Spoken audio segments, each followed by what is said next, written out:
What's going on, everybody? Welcome on an excellent Sunday of baseball content on the Sports Wagering Network. This is the MLB Sports Betting Show powered by the Sports Wagering Network. I am Guns Picks, Mr. F5, Mr. Worldwide. I don't mess with bullpens. I only deal with the starters, and that's what I'm going to be doing today, giving you 4 plays on the board, cocking the gun, hitting the shot.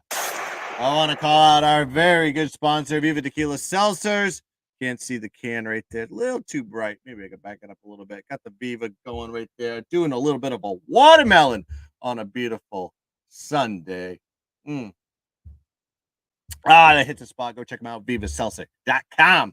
All right, let's get to the plays that pay the bills here. Let's have ourselves a damn Sunday. We're going to start this off properly here with the first game here in this one. First pitch is going to tip off here 12:40 p.m. Eastern Standard Time. Houston versus Cleveland, Progressive Field, Cleveland, Ohio is the spot this on Sunday. And we're going to be going with Cleveland here. Money line, minus 150. First 5, 2-unit special on this one. Let me tell you why. Bieber is on the mound today for Cleveland. 8-2-3 this season. Only giving up 2 runs per 5 innings overall this season. But you got to look at Bieber at home, 3-1 at home this season, including 3 shutouts. So this is a guy that loves to pitch at home and does it very well. Now you look at the other side here for Houston. Belak is going to be on the mound for Houston. 3-3-1 as a starter after 5 innings this season, giving up 1.7 runs per 5. But he's only 1-3 on the road, so he's a little bit different than he is at home. And I think this is a good spot for Cleveland coming off the loss yesterday. Also, in 3 of those 4, Houston didn't score any runs, so really run production has been an issue for them on the road when Belak is pitching. And I'm not going to go against Bieber on this one. The line is just right for me here against a good Houston team for that matter. So I'm going to be going with Cleveland here. Money line, first play out the board. We're firing shots and killing the board. And everybody get into the chat if you're not watching here on YouTube. If you're watching on Twitter, click the link that I just posted on Twitter and get in here. Hang out, boys. Hang out. All right, let's go into the next play here. We're going with the New York Mets playing in Pittsburgh for game 3 of the series. PNC Park, Pittsburgh, PA. This first pitch is going to be at 1:35 p.m. Eastern Standard Time. And this is my top play of the day, I think. This is the one that is going to pay the bills. I love this one a lot here. Carrasco is on the mound for the New York Mets. He did have a rough start to the season as far as F5s are concerned. 0-4, giving up 5.75 runs per 5 innings. But his last 3 starts, he's been absolutely electric. 3-0, giving up 1 run per 5 innings in those 3 starts. So really, the guy is cooking right now at the right time. Keller's on the mound for Pittsburgh. I know he's been an ace for them, for that matter. 7-1-5 after 5 innings this season, and he's 2-0-4 this season playing at home. So what you're seeing here with this guy is playing to the level of his competition, for that matter. I mean, we're talking about 6 starts. You only won 2. You haven't lost any, but you've basically pushed in a lot of first 5 situations. But I still like Carrasco in this spot. A couple other reasons, too. Carrasco versus the NL East. Absolutely electric. 12-5 after 5 innings dating back to 2022, only giving up 2.1 runs per 5 innings, and he's 2-1 versus the division this season in first 5 perspective. Now you got to look at Pittsburgh as well versus the New York Mets dating back to 2022. 2-6-1 after 5 innings versus the Mets. 2-5-3 after 5 innings in the last 10 home games. This is a team going into this series. Pittsburgh was not playing good baseball at all. They were kind of predicated on the fact that the Mets have just been playing dead awful coming off that Brave series. Going back, going to have to travel again on the road versus Pittsburgh. Lost the first game. They pushed the next game, but actually won the game 3-1. But I think the Mets are getting right in this spot, and this is the perfect time for the Mets to tee off here on Keller. And I think it's the right play to take Carrasco in this one. Give me the New York Mets money line minus 102, 2-unit special. As we go, and we gotta give some love to the chat. JR Black is in there saying, "Great Sunday, guns." Thank you very much. Hope you guys listen to me. I've been going on spaces with Aaron Kidd at I think Taproom Sports is the name of the organization over there. He does a great show on Sunday mornings. I participated in it today, so I say go check that out on Sunday mornings. I'll be on there from time to time to give my insight on the games on Sunday. So you can check that out. I usually give a play or two, and then give the rest here on the Sports Wagering Network Sports Betting Show. All right, let's go to the next play on the docket, as they say. We're going into Milwaukee, Wisconsin, to say American Family Field is where this game is going to be played, and Oakland playing great baseball lately, which is kind of remarkable to say. You would say they're the worst team in Major League Baseball. They're not acting like it in the last couple of games. But I'm going to be taking the under on this one. 4.5 is what I got it. It might be at a 4 now, but you go check that out. But I like this spot here for both teams and both pitchers for that matter. Now you got Oakland playing well, 4-0-2 in first fives in the last 6 games, only giving up 1.6 runs per 5 innings. So you're seeing a lot of low totals as far as holding their opponents to less runs. Now you got Sears on the mound for Oakland, 2-7-3 in first fives in the last 12 starts. But if you actually check his last 3 starts, he's 2-0-1, giving up 1 run per 5 innings in those starts. So you've seen the pitcher playing a little bit better than he did earlier in the season. But you also got to look at him even further.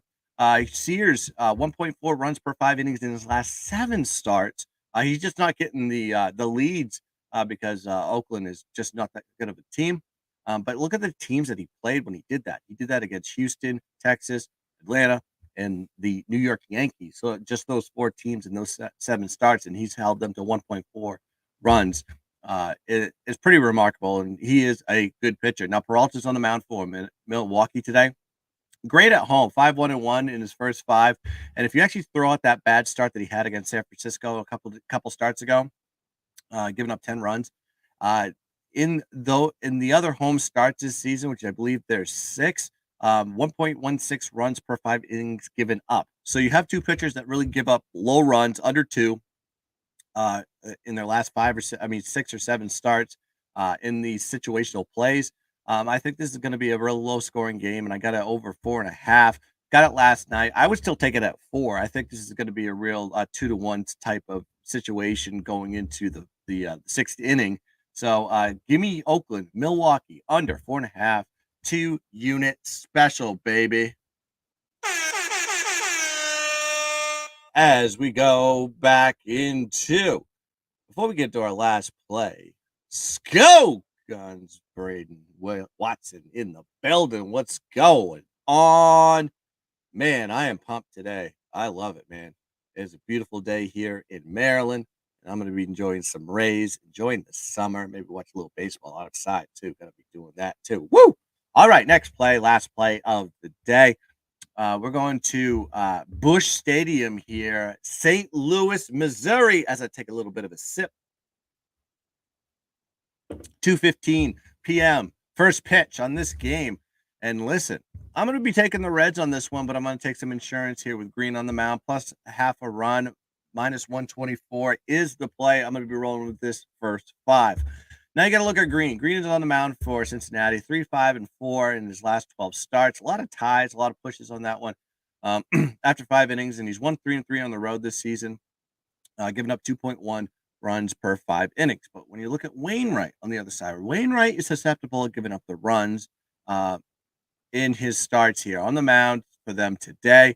3-3 as a starter after 5 innings in 6 starts this season, giving up 3.2 runs per 5 innings and 2-1 at home. Now you got Green, who's if you look at Green versus St. Louis, doesn't do too shabby. He's not getting the leads that he wants, but he's actually producing low runs, holding them to 2 runs per 5 innings, 1 and 2 and 1 in 4 starts. But that includes 2 shutouts. So he got one and he got a push on the other. Kind of unlucky circumstances, but Green can pitch well versus the Cardinals. Now you look at Wainwright. Wainwright versus Cincinnati doesn't do too well here, folks. 1-3 in 4 starts after 5 innings, giving up 3.75 runs per 5, dating back to 2022 versus the Cincinnati Reds. So I looked at the line and I had to, scratch my head a little bit when I saw it because I thought it was a low line going against the Cincinnati team that, quite frankly, has not been playing good baseball at all. And with Green on the mound, I didn't think Green was a great starter. When we actually break this down versus, team, the pitcher versus the team, actually makes a lot of sense on this one. But also, you got to look at the last 17 games for the St. Louis Cardinals, 4-8-5 in the last 17 games in first 5 perspective. But when you look at Cincinnati on the road, not a bad team to back in first 5, 6-2-5 in their last 13 games. So I'm seeing a lot of pushes, a lot of this situational thing. I'm telling you about Green. I'm telling you about Cincinnati overall as a team. And the same thing with the Cardinals here. A lot of pushes, a lot of pushes. So that's why I'm buying the insurance on this one, just so I can cash the ticket. I wouldn't mind sprinkling a little on the money line with Cincinnati on this one. I think you can get them at plus 110, plus 115, maybe right now. So I like it here. The official play, the 2-unit special on this one is going to be Cincinnati plus half a run, minus 124. Let's bang it out, baby. Oh, shots fired across the board here, folks. And before we cut it and give you the recap of the plays, if you missed them all, make sure you subscribe to the Sports Wagering Network channel. It is, if you're watching this on YouTube right now, it's a little button. All you have to do is hit subscribe and also hit the notification button so you know every time that we go live. Listen, if you're watching the college football and the NFL content last year, it was on this channel, folks, and it was electric, and we made a ton of money, especially in college football when we made over 50 units if you were watching the show, and especially we had an immaculate bull run at the same time. So this is the place to be. Make sure you like and subscribe to the channel and support us. And we'll also be giving baseball content all the way through the summer. Braden says, best of luck today. Let's win some tickets. You goddamn right. We're going to win some tickets today. Let's get to it. So to recap for you all, I'm going to put it in the banner here. We got Cincinnati money line. First 5, we have the New York Mets money line. First 5, we have the Oakland Milwaukee under 4.5. First 5, and then we're going to tap it off with a Cincinnati plus half a run. First 5. So thanks for everybody that's been watching on the Sports Wagering Network. Thanks for everybody that's been watching on Twitter. And let's cash some tickets here, boys. Let's make some money. Let's dominate. And as always, let's keep dancing. Bang.